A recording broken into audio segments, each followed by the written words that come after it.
Bismillahirrahmanirrahim.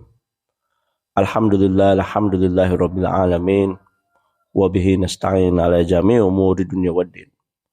Wassalatu wassalamu ala asyrafil anbiya'i wal mursalin wa ala alihi wa sahbihi ajma'in. Amma ba'd. Qala Allah Ta'ala fil Qur'anil Karim, A'udzu billahi minasyaitonir rajim. Bismillahirrahmanirrahim. Ayatma'u kullu imri'in minhum ayyudkhala jannata na'im. Kalla inna khalaqnahum mimma ya'lamun. Shadaqallahul adzim.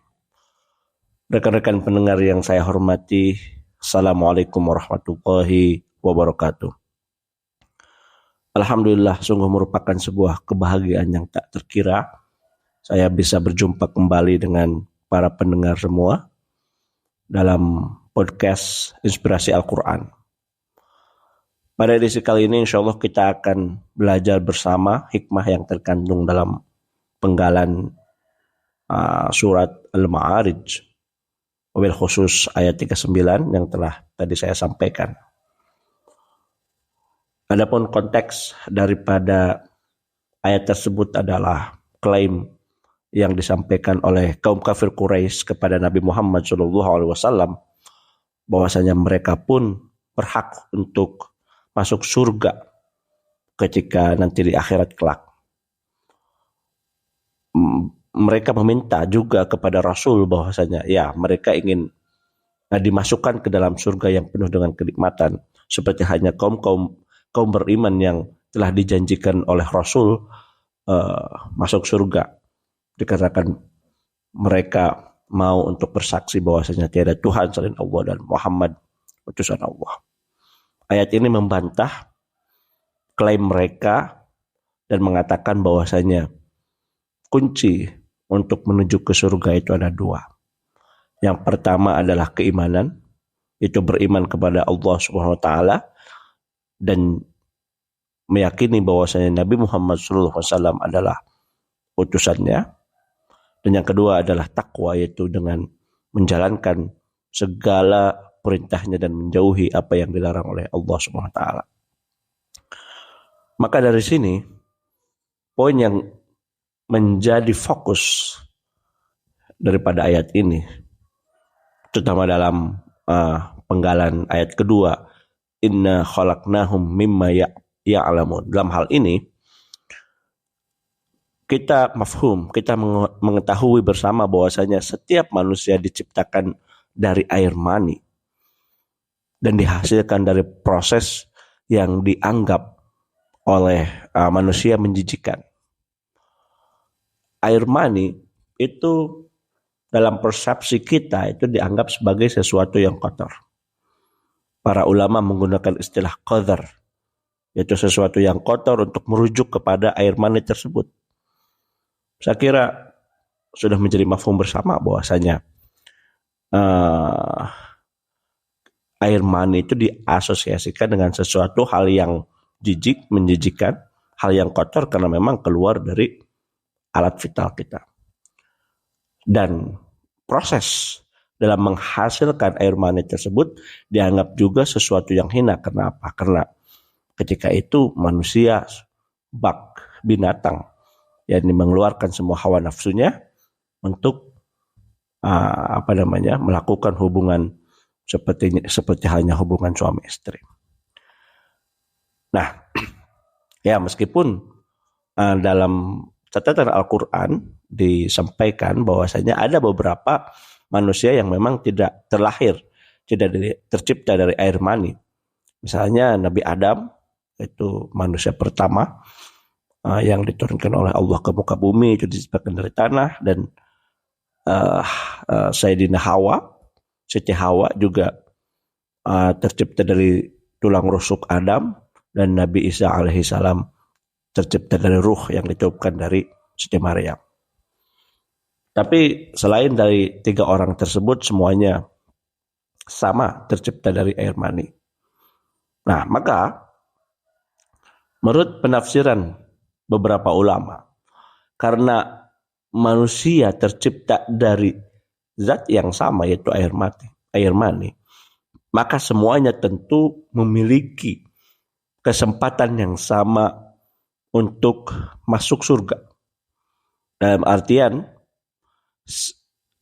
seseorang dilahirkan tidak memiliki klaim, tidak memiliki privilege untuk misalnya bahwasanya si A memiliki lebih keuntungan untuk bisa masuk surga dan si B tidak memiliki kelebihan tersebut.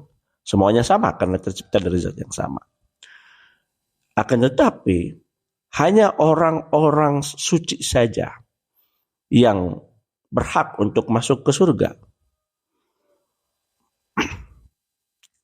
Seperti para ulama mengatakan bahwasanya tazkiyatun nafas.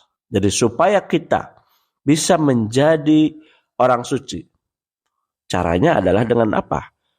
Caranya adalah dengan membuat diri kita suci sehingga kita layak untuk bisa masuk surga. Nah, para ulama mengatakan bahwasanya kuncinya adalah tazkiyatun nafas. Apa itu tazkiyatun nafas? Ya, secara etimologi tazkiyatun nafas bermakna penyucian diri. Nah, ketika kita misalnya analoginya bahwasanya orang yang masuk surga itu adalah orang yang suci, maka kita harus mengikuti proses pensucian tersebut yaitu dengan cara tazkiyatun nafas. Dalam perspektif Islam, menurut para ulama, tazkiyatun nafas bisa dilakukan dengan dua cara. Yang pertama adalah keimanan, yaitu meyakini bahwasanya Allah Subhanahu wa taala merupakan zat yang layak disembah, satu-satunya zat yang wajib disembah, yang layak disembah. Selain itu, keimanan saja tidak cukup. Perlu dituangkan dalam bentuk takwa. Sebagaimana yang kita mafhum, bahwasanya takwa adalah menjalani semua perintah Allah, yaitu berupa syariatnya, berupa ajarannya, dan juga tidak lupa untuk menghindari atau menjauhi hal-hal yang memang dilarang oleh Allah Subhanahu wa taala. Maka ketika dua proses itu bisa dijalankan, maka insya Allah itu merupakan jalan bagi kita untuk apa? Untuk mensucikan diri melalui proses tazkiyatun nafs. Insya Allah dengan dua proses tadi kita bisa menjadi manusia suci dan tentunya mudah-mudahan kita juga layak eligible untuk bisa masuk kepada golongan-golongan orang yang masuk surga Jannatun Naim. Amin amin ya rabbal alamin. Maka seperti yang telah saya sampaikan dalam podcast sebelumnya, bahwasanya standar kemuliaan bagi seorang orang yang beriman, ukuran kemuliaan bagi orang beriman bukanlah hal-hal yang bersifat materialisme, bukanlah hal-hal yang bersifat keduniawian, akan tetapi adalah sejauh mana ketakwaan, kadar ketakwaan kita itu merupakan ukuran kemuliaan. Kenapa? Karena itulah kunci yang akan membawa kita kepada surga Jannatun Naim, yang mana itu adalah kemuliaan yang paling tinggi yang didapat oleh seorang manusia.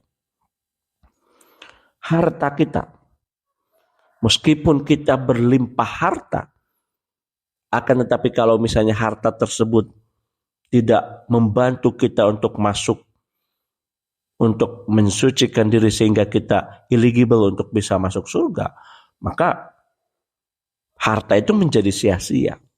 Bahkan dalam Quran surat Nuh disampaikan bahwasanya harta itu menjadi sia-sia. Ketika apa? Ketika membawa kita kepada kerugian, khasarah.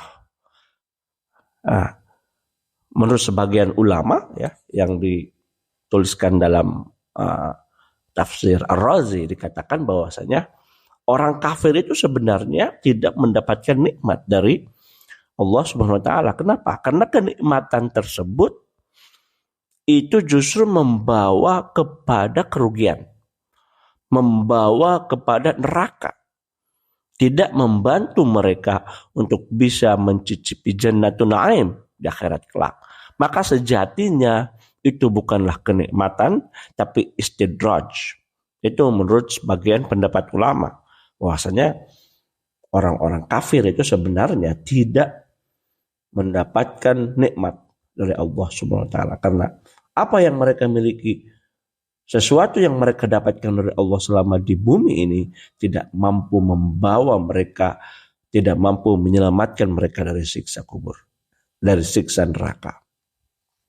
Baik, kembali lagi kepada ayat ini, bahwasanya karena setiap manusia memang diciptakan dari zat yang sama, yaitu air mani, maka semua status manusia yang dilahirkan di muka bumi ini adalah setara. Tidak ada kemuliaan yang dilahirkan, tapi kemuliaan itu diraih dengan cara apa? Dengan cara tazkiyatun nufus, dengan cara beriman, dan dengan cara bertakwa. Maka tidak mentang-mentang misalnya dia seorang anak orang soleh, maka otomatis dia menjadi orang soleh. Atau dia seorang anak kiai, maka dia otomatis menjadi seorang yang alim, yang soleh. Tidak.